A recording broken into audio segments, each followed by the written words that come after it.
For as long as I can remember, Olivia's life had always shimmered. She was the sun in every room, the golden thread in every family narrative, the embodiment of success sculpted by our parents' hands. And me? I was the backdrop, the quiet sun, the one who chose words over numbers, solitude over ceremony. I stood outside her new house that afternoon, a staggering mansion in Magnolia, Seattle's most exclusive hillside neighborhood. The moving trucks unloaded polished furniture, while Olivia, flawless in designer linen, floated on the front steps like some domestic goddess from a lifestyle magazine. A wedding gift from our parents. Price tag? $2.8 million. It was raining, of course. Seattle doesn't know how to do otherwise in March. I didn't bring an umbrella. I didn't need one. The cold had settled in me long ago. My mother waved excitedly from the porch.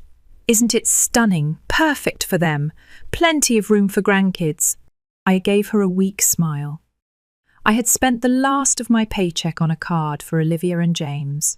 Inside it, I'd written words that didn't feel like mine. Congratulations. Wishing you joy. The truth was, I didn't wish them anything anymore. Olivia greeted me like a socialite humouring a distant cousin. Liam, you finally made it. What do you think of our little starter home? Starter home. The term alone made my chest tighten. It's beautiful, I said. She laughed. Don't be jealous. I'm sure you'll find someone too, maybe one of those sweet, bookish types you work with. Liam could do well with the Henderson boy, my mother chimed in. He's stable, an accountant now. I bit back the sting in my throat. I'm 32, I wanted to scream. I have a master's in literature. I've published short stories. I'm writing a novel. But none of that ever mattered to them. What they saw was someone who turned down business school, who refused the offer at Dad's firm, who worked above a second-hand bookstore in Fremont and called it a life. I should head out, I said. My shift starts soon. On a Saturday, Mum frowned, as if the concept offended her. Some of us have to work weekends, I replied. And before Olivia could lace her next sentence with another barb dipped in sweetness, I walked away. They didn't follow. They never did. Later that night, I sat in my apartment, a small loft filled with more stories than furniture. Stacked books, half-drunk tea, papers covered in scribbles. My sanctuary, my freedom. I didn't know then that the next day would change everything. Sunday mornings had always felt sacred to me, not in any religious sense, but in the slow silence they offered. My routine was simple. Coffee from Rita's corner store, a brief chat, then back home to read or write until the afternoon shift at the shop. It was predictable. Predictable meant safe. But that morning Rita's face lit up when I entered. Not her usual soft smile. This was different, brighter, urgent. Did you check your numbers, Liam? She asked, eyes sparkling behind those thick tortoiseshell glasses. I blinked, still half asleep. What numbers? The lottery ticket. You bought one, remember? Right, 2 days earlier. A ridiculous impulse fueled by stress and a flash of romantic optimism. I had $5 left in my wallet and thought, why not buy hope? I fished the crumpled slip from my coat pocket. Rita reached for the remote and turned up the news. The numbers were already on screen. 71324314253. I looked down, then back up. My throat tightened. My hands began to shake. Rita, my voice cracked. They match. She didn't even look surprised. I watched the drawing live. Every single one. $97 million. The world suddenly tilted. I gripped the counter. Sit down before you fall down, Rita said, gently steering me to a chair. She poured me water, then locked the ticket in the store's old safe. The same safe that once held nothing more than old receipts and spare register keys.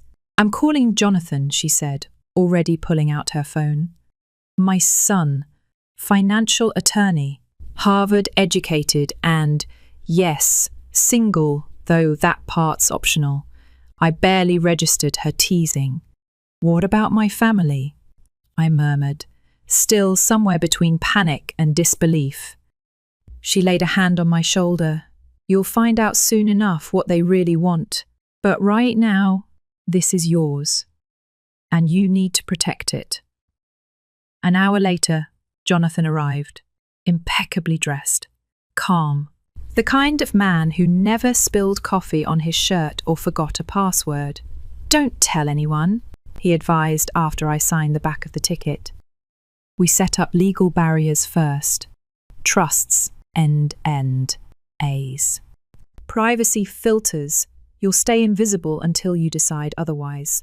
I nodded, still numb. That afternoon, my phone buzzed with a text from Olivia. "Family brunch tomorrow to plan the wedding. Wear something decent for once." I stared at the screen. 3 weeks ago, that message might have made me spiral, pull out my one good button-up. Rehearse neutral smiles.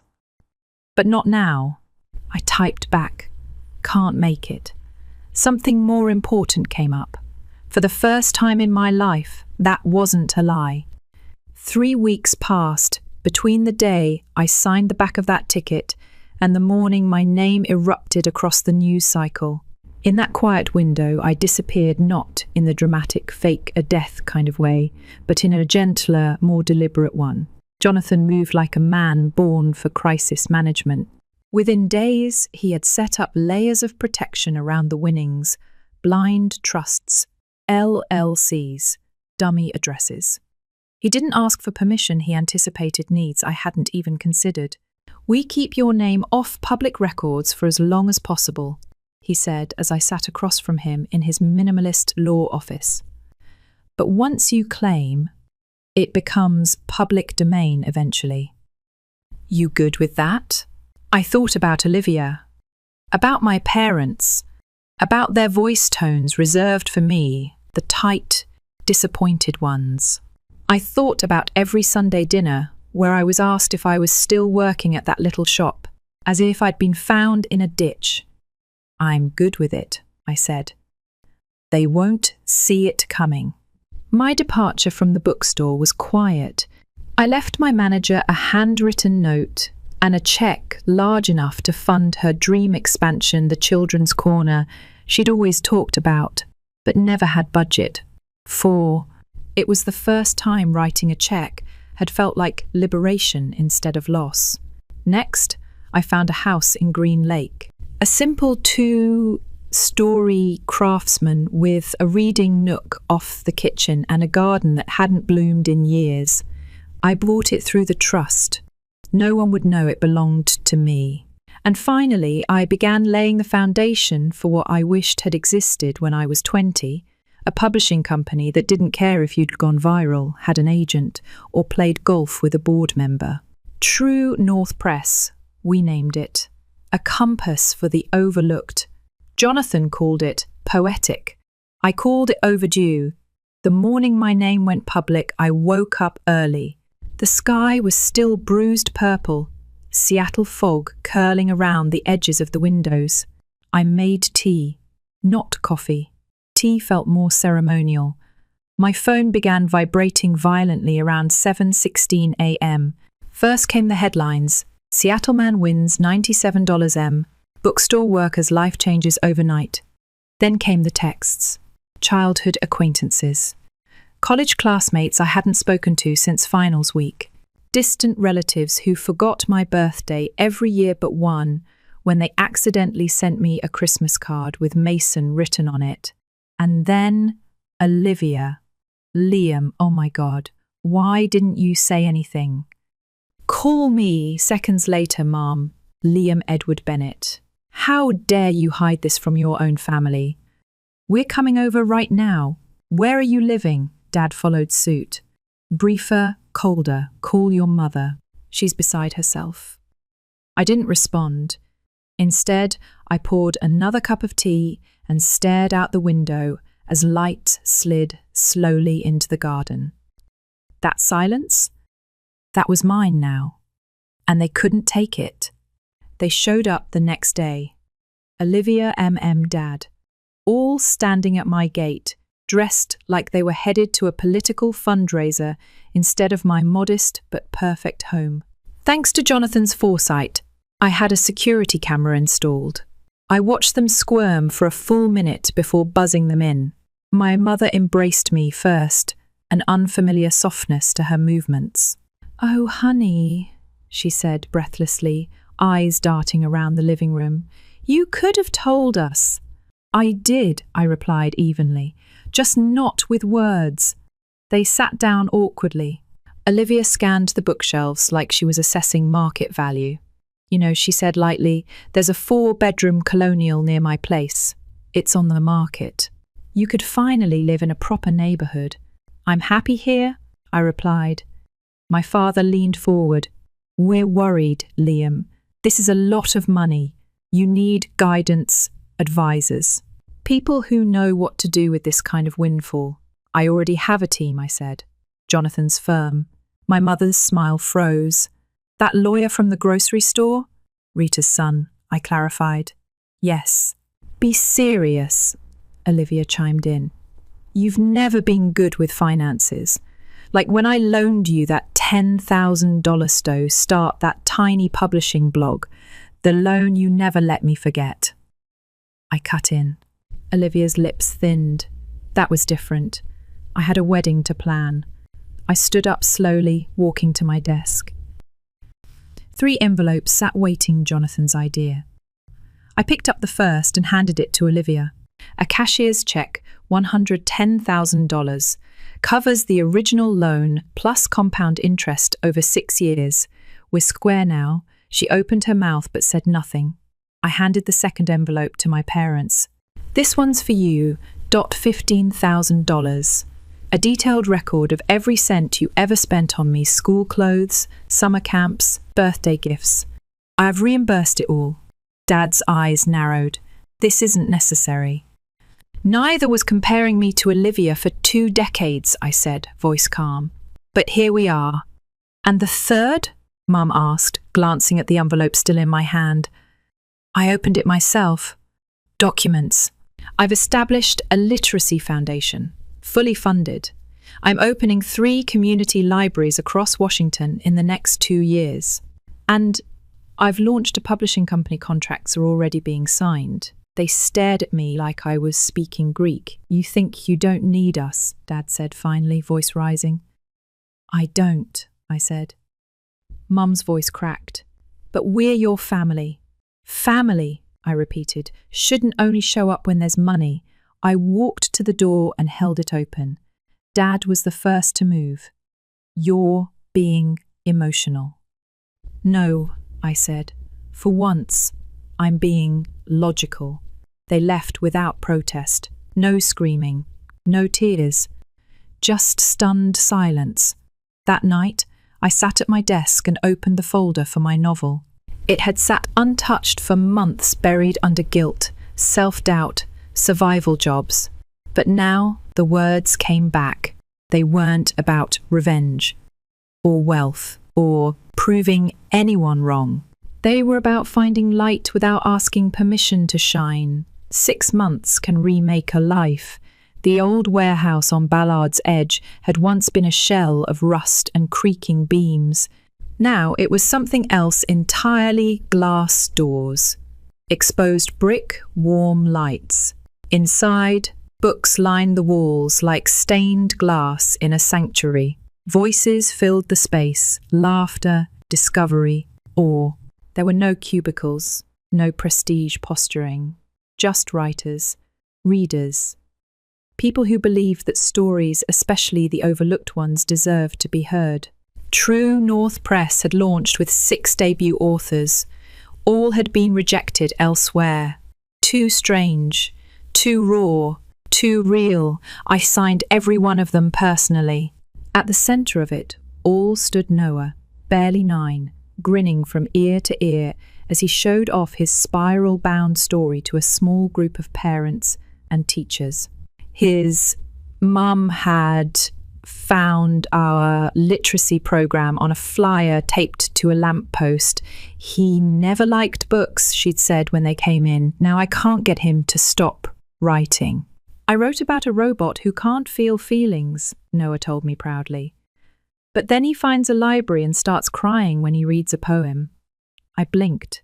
Sounds like a masterpiece, I said. I was mid-conversation with a local columnist when it happened. The door opened and everything slowed. Olivia entered first, her heels clacking across the reclaimed wood floors like punctuation. Her makeup was perfect but smudged at the corners, like she'd cried on the drive over. Behind her came Ethan, silent, eyes sunken. Then my parents, together but brittle. No one announced them. They didn't need to. A few heads turned, people who'd read the news, who recognized them from the splashy wedding photos, the social media posts back when they used to shine. They looked like shadows of themselves now. Olivia spoke first. "You have to help us." It wasn't a plea. It was an expectation. We stepped into a quiet corner room. The door barely closed behind us before my mother began. "Your father's company is collapsing. His clients are leaving. They think we're unstable. Ethan lost his job," Olivia said, not looking at me. "And the house is being foreclosed. We're drowning, Liam. And your name," Dad added, "is everywhere now. You could change everything for us." I studied them one by one. Their voices were desperate, but their postures hadn't changed. They still carried the same assumption that their version of the world was the only valid one, that I had simply wandered off course. And this was the part where I came back, wallet open. "You think this money changed me," I said, "but you're wrong. It just allowed me to stop asking you for permission." "Don't be cruel," Olivia snapped. "We're your family." "No," I corrected. "You were a hierarchy."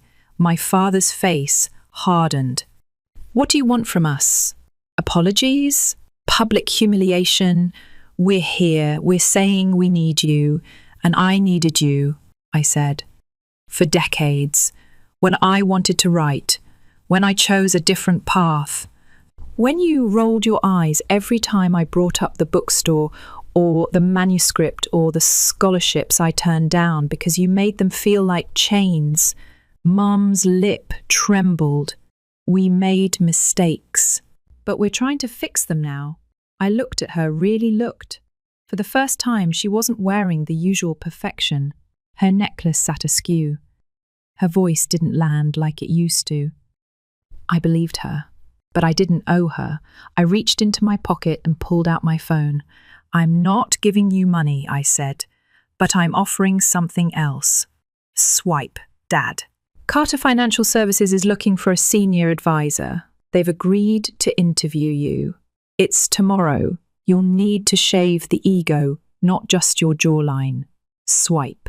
"Olivia, the Arts Council in Capitol Hill needs a fundraising coordinator. You're good at events, aren't you? When you actually work for them."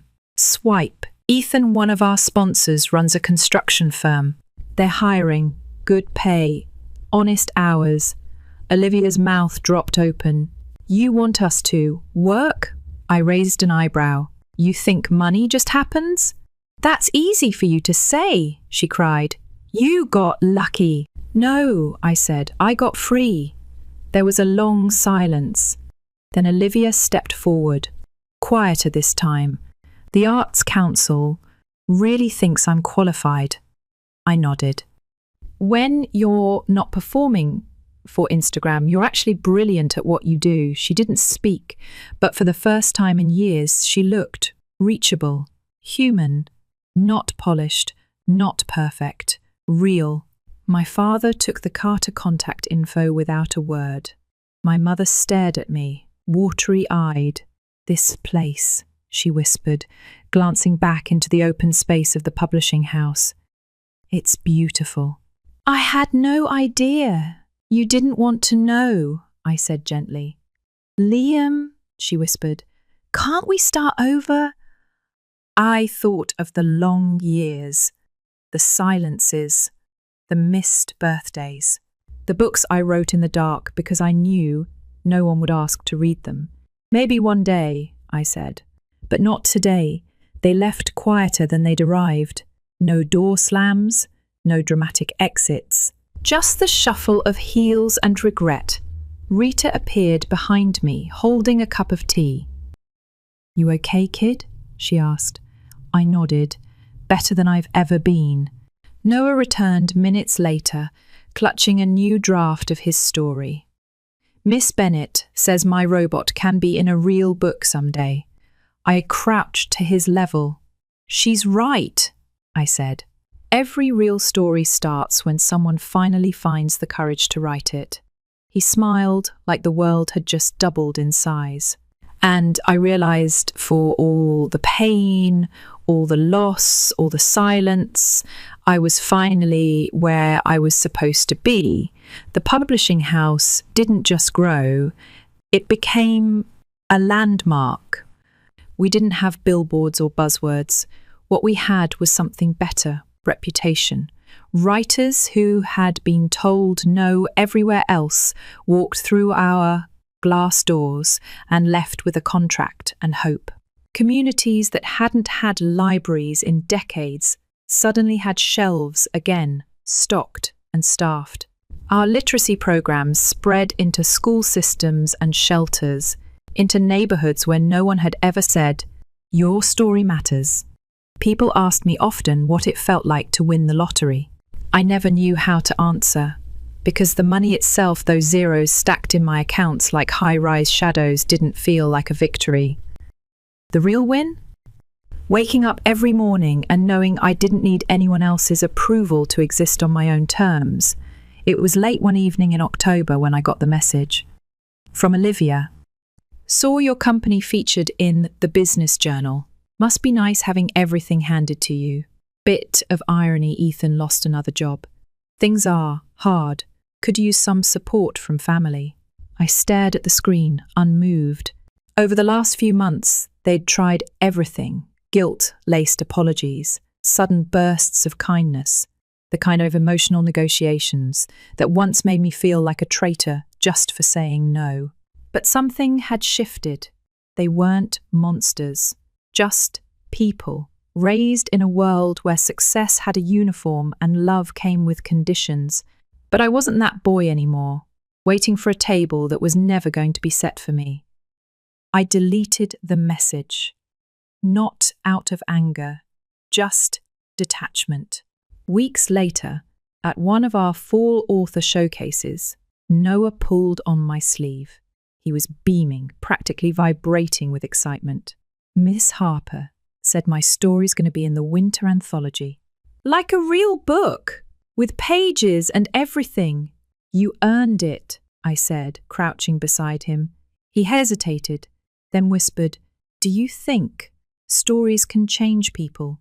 I didn't answer right away. Instead, I glanced across the room. A woman in her 60s was holding a debut novel with shaking hands. She'd submitted her manuscript after 20 years of rejection. Another man in his 20s was hugging his parents after reading aloud for the first time since childhood. And in the corner, under a string of soft hanging lights, Rita stood talking to one of the scholarship kids, her laughter echoing softly above the crowd. Yeah, I said, they can change everything. That night, I walked back to my house alone. The garden had transformed since I moved in. What was once overgrown and starved had now bloomed into quiet colour lavender, wild roses, even a bench under a curved iron trellis, where I sometimes read with tea balanced on one knee and manuscript pages fluttering in my lap. There was peace in the routine of it. I'd always thought success would be loud, sharp suits, speaking panels, social media applause. But this silence, it was symphonic. I was settling in to edit a final chapter when the doorbell rang. I checked the security monitor. My mother stood outside, alone. Gone was the perfect makeup, the curated outfits. She wore a simple cardigan, her hands wringing in front of her like a habit she hadn't needed in decades. I let the silence stretch before opening the door. "Liam," she said quietly. "Come in," I replied, stepping aside. We didn't go to the living room. I led her to the garden instead. She sat on the bench slowly, eyes scanning the flowers. "It's beautiful," she murmured, quiet. I never liked quiet before, but now it's all I crave. We sat in silence for a long time. Then she exhaled shakily. "I just wanted to say, I see you now, not because of the money or the company, but because I finally had to sit in my own silence. And in it, I realized I never asked who you really were. I just wanted you to be easier to love." The words weren't perfect, but they were real. I looked at her, not with anger or yearning, just clarity. "I spent a long time thinking I had to earn love," I said. "That if I just accomplished enough or proved enough, you'd turn around and finally see me." She didn't argue. "Turns out," I added, "I didn't need to be seen by you. I just needed to stop trying." Her eyes filled, but she didn't cry.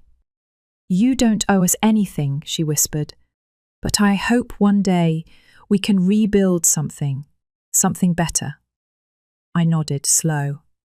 "Maybe, but not built on guilt." "No," she agreed, "built on truth." She stood and for a second touched my hand, not to hold it, just to acknowledge it. Then she left. A week later, a letter arrived from Olivia. No manipulation. No demands. Just a page-long note written in unfamiliar cursive. "I've started working with the Arts Council. The pay is crap. But yesterday I helped a teen poet publish her first zine and cried in the car. Maybe this is what purpose feels like. I don't know. I'm sorry for all of it. I hope one day you'll call me brother again, not just out of obligation, but because we found a way back. Love, Olivia." I folded the letter and set it on my shelf, next to a photograph of the original bookstore. One day, maybe. Later that night, I returned to my novel, the one that had taken 10 years to write, mostly because I hadn't believed I deserved to finish it. The story was about a boy who thought the world needed him to become something he wasn't. And when he finally gave up, he discovered that being himself was the most revolutionary act he could commit. I added the final line, "He was never lost, just waiting to be chosen." And this time, he chose himself. I closed the document and smiled. Some endings aren't loud, they're just honest, and that's enough. Story 2. You never think your own father would be the one trying to take your home from you. But here I am, telling you this story, because apparently blood ties mean jack when entitlement runs deep. My name's Mason, I'm 31, and after grinding through years of soul, sucking contract work, ramen dinners, and a borderline obsession with budgeting apps, I finally bought a home. A modest but beautiful 3-bedroom house in a quiet part of town. Nothing flashy, just peace. Stability. Mine. But for as long as I can remember, my older sister, Vanessa, 34 drama magnet, professional victim, was the one who could do no wrong. My parents treated her like the second coming, while I was the resilient one, which apparently meant I didn't need anything, ever. When I bought the house, I didn't tell anyone until the paperwork was signed and the keys were in my hand. I didn't need opinions. I needed space. So, imagine my surprise when my dad called 2 weeks in, asking if he and Vanessa could drop by. Now, this wasn't unusual. We weren't estranged. Just emotionally distant in a past, the salt, but not your feelings kind of way. I figured they wanted to see the new place. I was even kind of proud. That didn't last. They showed up together. Dad had that tight smile he wore when he was about to say something he knew would piss me off, and Vanessa was wearing sunglasses indoors. Never a good sign. We made small talk for all of 5 minutes before Dad hit me with it. "So," he began, "Vanessa's been having a really tough time lately." I didn't even need to hear the rest. That's the kind of sentence that never ends well for me. "We've been thinking," he continued, "you should give her this house." I thought he was joking. I laughed, out loud. It was that absurd, but nope. He was serious.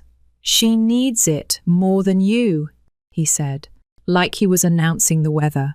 "You don't have a family, no kids. You don't need a whole house. Let me explain something." Vanessa had already been gifted a house 5 years ago, a gorgeous, fully paid-for property in an even nicer neighbourhood. Guess what she did? Sold it. Blew the money on some holistic crystal startup that was really just an MLM in disguise. She's been hopping between apartments and my parents' guest room ever since, and now they wanted me to fix it. I said, "No, absolutely not." Vanessa didn't even pretend to be surprised. She rolled her eyes like I was being difficult on purpose. "You're so selfish," she snapped. I stared at her. "I'm selfish? I saved for this. I worked 2 jobs. I skipped vacations. I didn't get handed anything. You were given a literal house, and you torched it." Dad jumped in, the classic peacekeeper/guilt tripper combo. "Watch your tone. She's your sister. You have a responsibility." "No," I cut in. "What I have is boundaries." Then Dad dropped the hammer. "If you don't do this, don't expect to see a cent from me when I'm gone. You're out of the will." I actually chuckled at that. Then I got up, walked to my office, pulled out a folder, and dropped it on the coffee table in front of them. "Go ahead. Cut me out. Because Vanessa? She already got her share." Vanessa paled. Dad blinked. "That house you gave her? It was worth more than your entire remaining estate, so yeah, she's cashed out. I haven't gotten a dime." Dead silence. Finally, Vanessa snapped. "That was a gift! You can't put a price on support." I nodded slowly.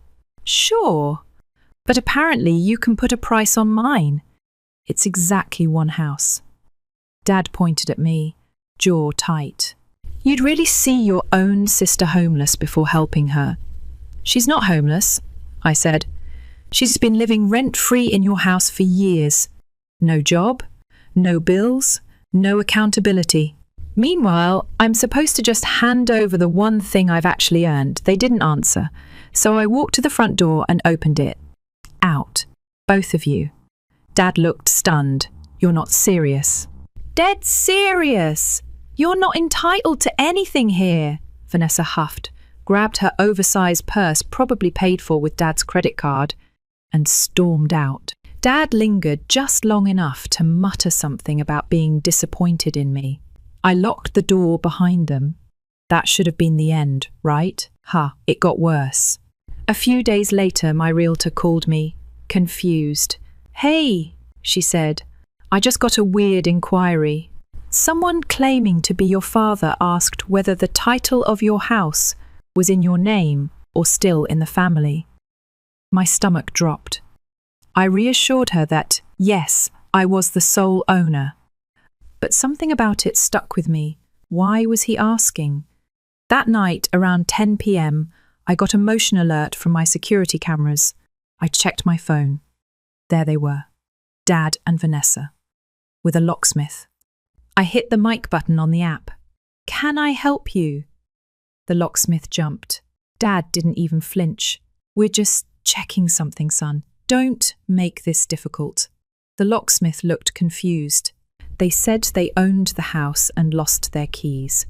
I grabbed my car keys and drove home like I was chasing a fire. Because in a way, I was. When I pulled into the driveway, the locksmith was standing there awkwardly with his tools half out. Vanessa looked smug. Dad looked self-righteous. You two don't live here, I said flatly. The locksmith blinked. Can you prove ownership? I pulled up the deed on my phone. My name, not theirs. He backed off immediately. Dad, though, doubled down. I raised you. This is how you repay me? No, Dad. This is how I stop you from committing fraud. Vanessa rolled her eyes. Let's call the cops. He can't keep us out of our own house. That's when I really laughed. Like, bent over, tears in my eyes, laughter. Your house? Please. I pulled up my mortgage records, emails, the works. Loan? Me. Deed? Me. Down payment? Me. She shut up real quick. Dad grabbed her arm. We're leaving. But before they left, I got in the locksmith's face. You were about 5 seconds from breaking into my house because 2 strangers said it was theirs. He shrugged, defensive. They said it was a family home. I didn't start drilling yet. Give me your card, I said. Why? Because I'm calling your company. If I ever see you near my property again, I won't be calling customer service, I'll be calling the police. He handed it over, mumbled something, and drove off. Inside, the first stared at the card for a second. Then I picked up the phone.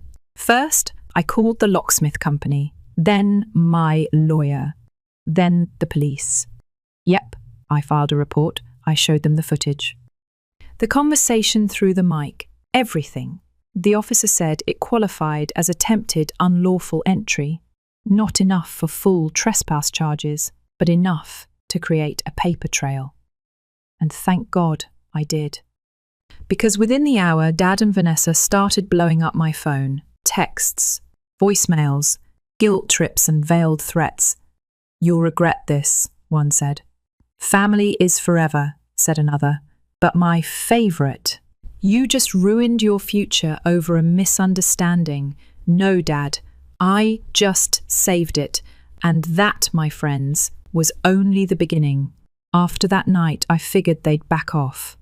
Maybe lick their wounds in silence or go whine to extended family about how cruel I'd become. Instead, they doubled down. 2 days after I filed the police report, I got a knock on my door. Not a surprise visit. This was the kind of knock that told you the person on the other side had an agenda. I opened the door slowly, and sure enough, Dad. Alone this time, no Vanessa in sight. He didn't even wait to be invited in, just stepped over the threshold like he still had the right. You really called the cops on your own father? He asked, voice low but sharp. I kept my tone calm. You tried to break into my house. You brought a locksmith, Dad. I was checking something. You're being ridiculous. You were trying to take my house, I said, arms crossed. Let's not sugarcoat it. He scoffed, like I was the one being unreasonable. I just don't understand how you could turn your back on your family over some property. That line, some property.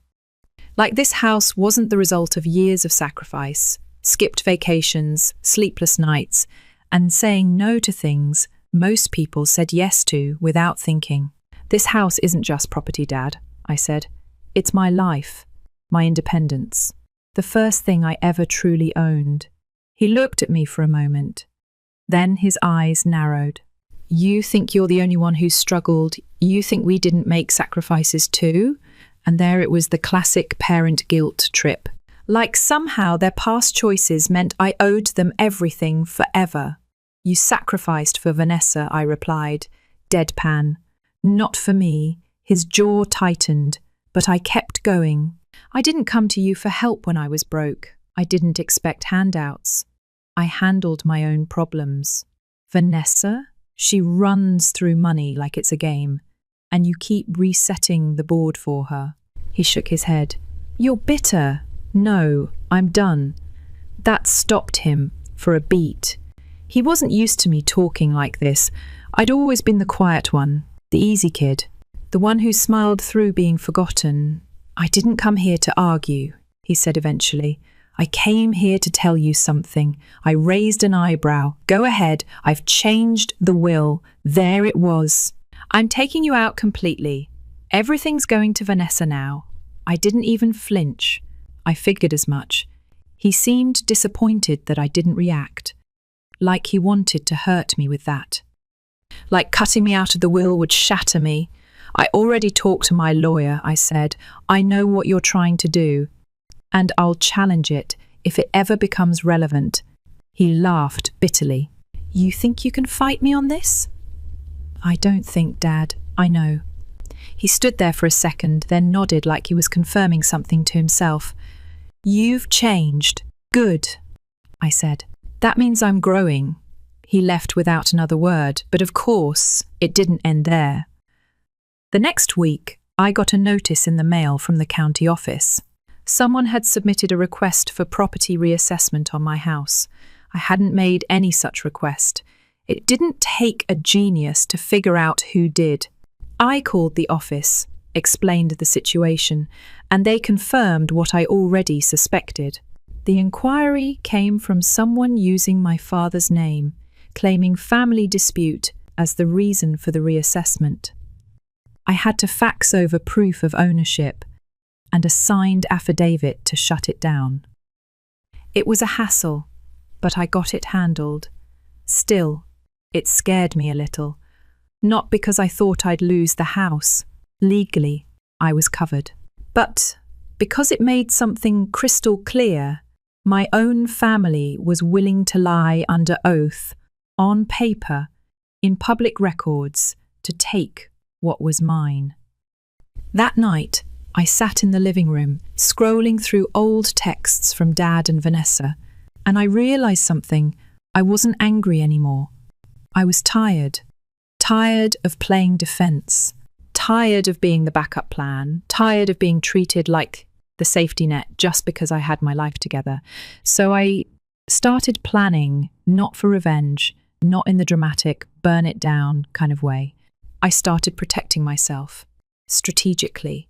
I added layers of security to the house, cameras, smart locks. I froze my credit just in case someone tried to open anything in my name. I made copies of all the documentation, title, mortgage, police report, and stored them both digitally and in a fireproof safe. Then I went a step further. I updated my own will. In it, I made it clear, if anything happened to me, this house was to go to my godson, my best friend's kid, who looked up to me like an uncle. Someone who appreciated hard work and didn't see family as a way to cash out. That felt good. Then, because I knew how these things went, I decided to get ahead of the narrative. I sent out a carefully worded message to a few extended family members, just the ones who mattered. I didn't give details, but I made it clear there'd been some legal drama and that I'd had to take steps to protect myself. The responses varied. A few said, "Good for you."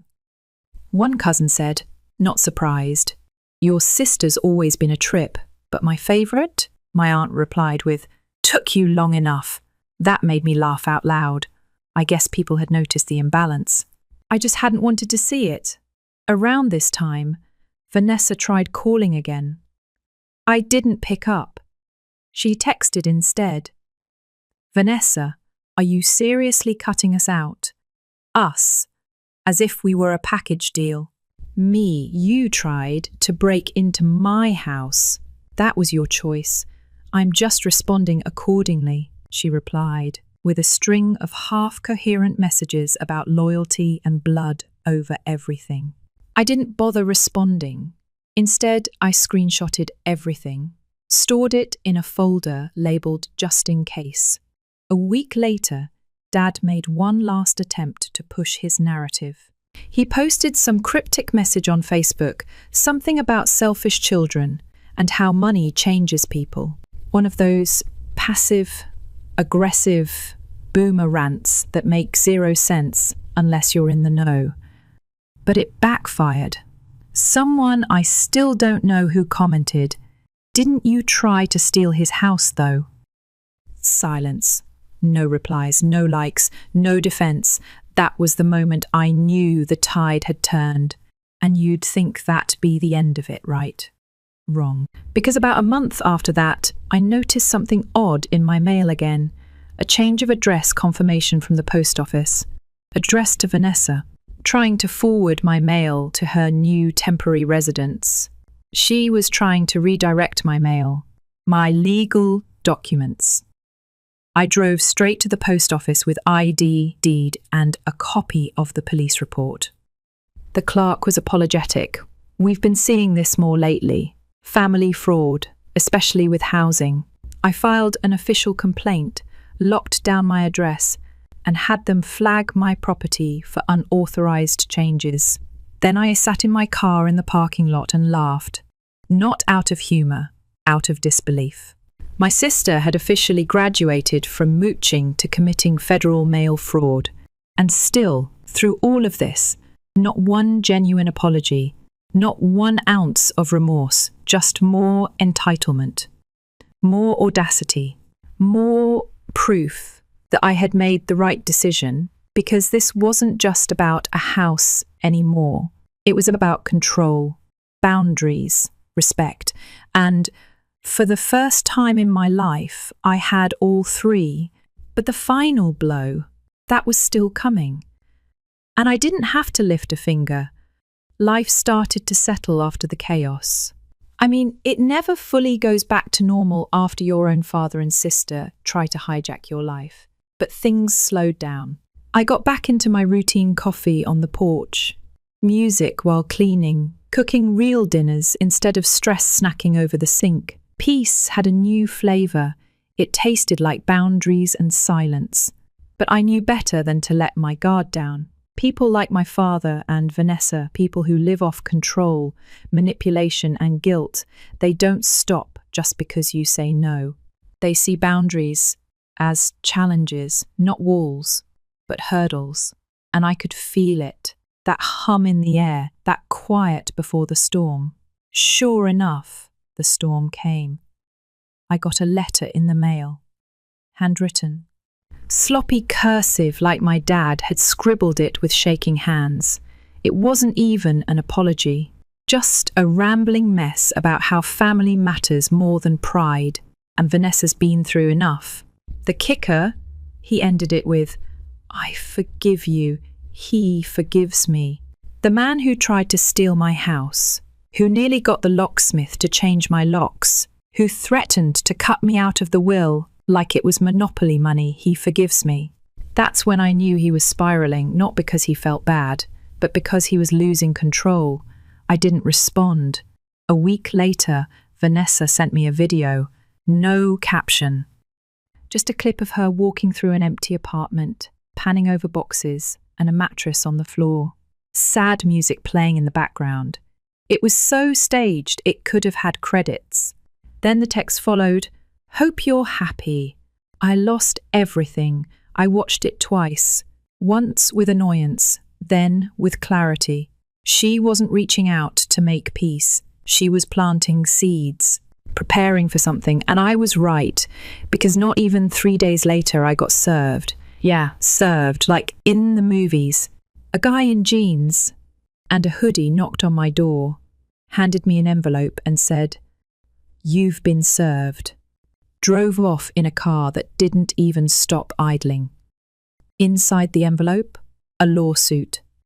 Vanessa was suing me for emotional damages and wrongful denial of family property. I read it twice, then laughed so hard I had to sit down. She had actually filed a suit claiming she was entitled to a share of the family's real estate assets, citing verbal agreements made by my father regarding the house. I called my lawyer immediately. His response? Oh, she's going all in. And that's when the last piece of the puzzle clicked into place. This wasn't just about the house anymore. This was a last-ditch effort to force my hand, to scare me into settling, maybe even guilt me into compromising. But they didn't know one thing. I had receipts, all of them. Emails, texts, mortgage documents, the video footage of the locksmith incident, the police report, even Vanessa's messages threatening me. Everything filed, copied, and archived. So we didn't just fight the lawsuit, we shredded it. We submitted a counter-motion to dismiss, attached all the documentation, and requested the judge penalise her for a frivolous suit. My lawyer even included a timeline highlighting how Vanessa had already been given a house years ago and chose to sell it. We didn't just play defence. We showed them what happens when you push someone who's finally learned to protect himself. It took 2 months, but the judge tossed the case, flat out, said there was no legal merit, no proof of joint ownership, no evidence of any binding agreement, just entitlement dressed up in legal paper. And the cherry on top? Vanessa was ordered to cover my legal fees. She cried in the courtroom, literally, in front of the judge, tried to say it was all a misunderstanding, that she was just desperate and emotional. The judge didn't buy it, neither did I. After court, I didn't say a word, just walked past her and Dad as they sat, slumped in their chairs like the world had betrayed them. It hadn't. They just weren't used to someone saying no and meaning it. That was the last time I saw them. That night, I went home, opened a bottle of wine I'd been saving, and sat out on the porch under the string lights I'd finally installed. My house looked different now. Not because anything had changed physically, but because I had claimed it not just with money or paperwork, but with intention. This place was mine, and no one could take that away. Weeks passed, then months. I didn't hear from them. Word got around the family, though. People started calling to check in. A few of them awkwardly tried to defend Vanessa, saying she just made a mistake. Others were blunt. One cousin texted, "Dude, you handled that like a boss." But the message that stayed with me the most was from my mum's old sister, Aunt Lila. She never really got involved in drama, but she sent me a short email that simply said, "Your mum would have been proud of how you stood your ground. Don't ever let them make you feel guilty for protecting your peace." That made me cry. First time in a while. Not because I was sad, but because I finally let myself feel the relief. It was over. No more passive-aggressive guilt trips. No more surprise visits. No more wondering when the next shoe would drop. They tried to break me. They tried to gaslight me, steal from me, and shame me into surrender. Instead, I built a wall they couldn't climb, not made of brick or steel, but truth, evidence, and self-worth. That's the real revenge, not the court win, not the legal fees, not the silence that followed. The real revenge was living free, fully, without fear that they'd take it all away. I still get the occasional message from distant relatives asking for my side of the story. Sometimes I answer, sometimes I don't. But if you're reading this, here's my side. I didn't fight to punish them. I fought to protect myself. And in doing that, I finally stopped being the afterthought in my own family's narrative. I rewrote the story. And this time, I'm the one holding the pen, story 3. I still remember the call like it just happened. "Jenna, I'm filing for divorce. From now on, talk to my lawyer. No warning, no real conversation. Just a cold, clinical command from the man I'd spent 12 years of my life with. The same man I supported through his business failures and celebrated with when things finally clicked. His name's Nate, not real name, and he's 38. I'm 35. I'm a litigation attorney, which ironically is what helped me stay so calm when everything else in my life was imploding. He didn't even have the guts to say it to my face, just dumped the news and ghosted. But I wasn't going to cry. Not yet. I needed answers. So, when his hotshot attorney emailed asking for a meeting, I agreed. I showed up in a fitted navy suit, hair pinned back, zero makeup, and an expression that said, "Don't underestimate me." When I introduced myself, "Hi, I'm Jenna," Nate's wife, the man literally flinched. No exaggeration. His hands started shaking. I hadn't even sat down yet. Turns out, His lawyer, we'll call him Thomas, knew my name. And not just casually. I'd beaten him in court twice, clean wins. I knew exactly how this would go. Nate hadn't told him who I was. Of course he hadn't. He probably figured I'd just sign whatever and fade into the background like some clueless ex. Spoiler, I don't fade. Let me rewind, just a bit. Nate and I had a prenup, ironclad. His idea, back when he was still a broke startup guy and I was already at a top firm. The clause? If he ever cheated, I got half his business. Guess what he forgot? Yep. I found out about the affair on a random Wednesday. He left his old laptop on the kitchen island, and curiosity got the better of me. A couple of clicks, and there it was, his secret Facebook account. Photos, chats, lovey-dovey captions with a woman half my size and twice as filtered. Her name? Doesn't matter. Just another vanity project for a man who got too rich too fast. I confronted him that night. Are you cheating on me, Nate? I saw everything, the messages, the account. Don't lie. He didn't even deny it. He just shrugged. You're not that exciting anymore, Jen. You're always in court. You come home tired. I need someone who makes me feel alive. Alive. I stood there, heart hammering in my chest, wondering how someone could throw away a decade of memories for a dopamine hit. You knew who I was when we got married. I didn't change. You just stopped trying, I said. He rolled his eyes. This is exactly what I mean. Always rational. No fire. And just like that, he walked out. 2 days later, I got the call about the lawyer, then the papers, delivered to my office by a mutual friend who couldn't even meet my eyes. That's when I knew he expected me to crumble, to walk away quietly. But I've never been the kind of woman who goes down without a fight. I read through the prenup again, every word. Then I packed my bags and left our house, which, by the way, was entirely in my name, moved back into my childhood home, texted him, took my unexciting self and my boring law degree out of your life. House is yours to empty. I'm gone. His reply? Glad you're not making a fuss? My new lawyer's a shark. This'll be quick. Oh, honey, you're bringing a knife to a gunfight. So, back to the meeting with Thomas. The moment I mentioned the prenup, his face paled. Nate hadn't told him. Typical. Men like Nate always think they're 10 steps ahead until they run into someone who's lived in the courtroom. You have documentation? Thomas asked, voice cracking. I reached into my tote bag and handed him a tidy folder. Everything's there. The prenup, his messages, proof of infidelity. I brought receipts, Thomas. I always do. He thumbed through it in silence, then finally looked up. I had no idea, he said. Of course not, I replied. He wanted you flying blind. To his credit, Thomas was professional.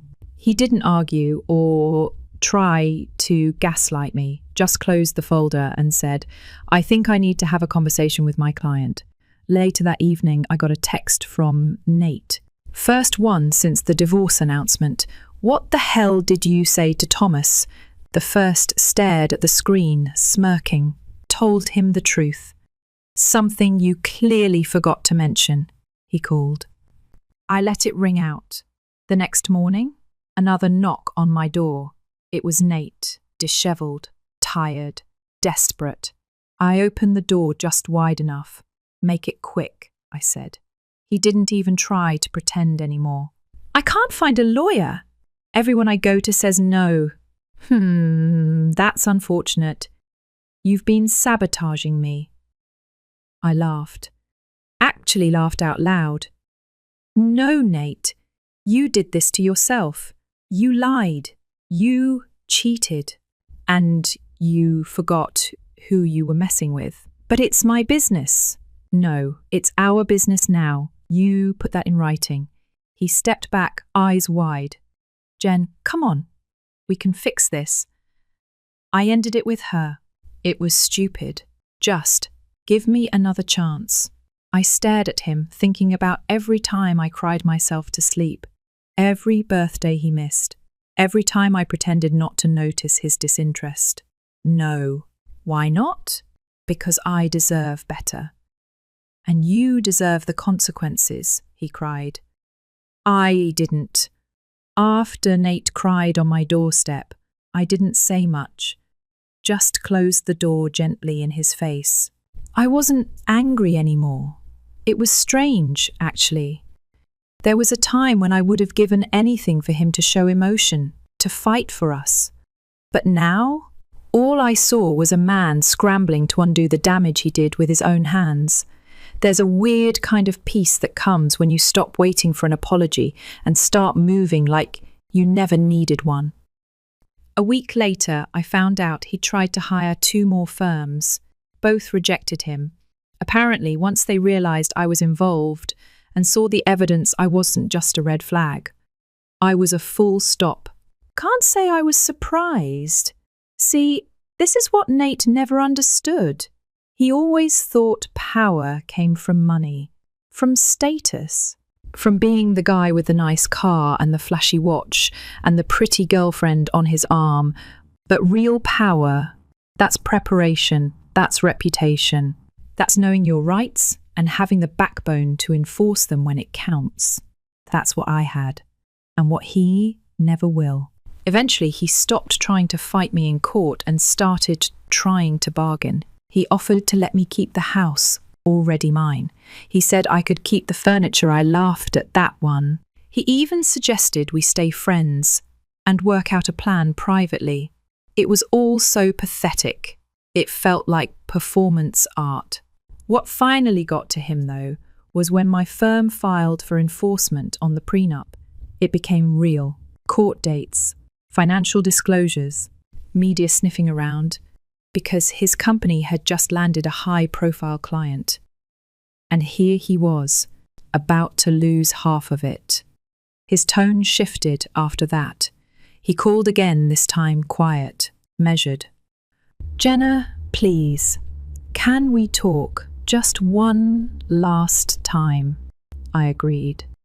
Not because I cared about what he had to say, but because I wanted to look him in the eyes when it finally clicked for him.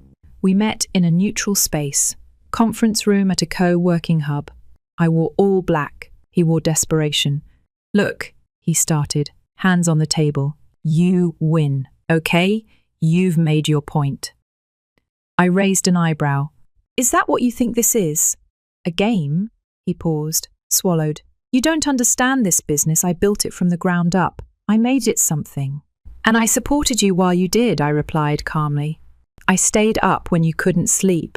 I covered bills when you couldn't make payroll. I even turned down job offers to stay nearby while you figured it out. But you didn't build it. I helped you survive long enough to build it." Silence. I leaned forward. "You want to talk about fairness? Let's talk about the fact that you tried to lie to your own lawyer. You wanted me to walk away so you wouldn't have to give me what I'm owed. You weaponized love, Nate.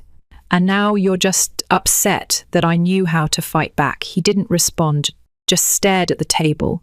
And then he did the one thing I never thought I'd see from him. He begged. "I'll give you anything else, just not half the company. I don't know how I'll recover."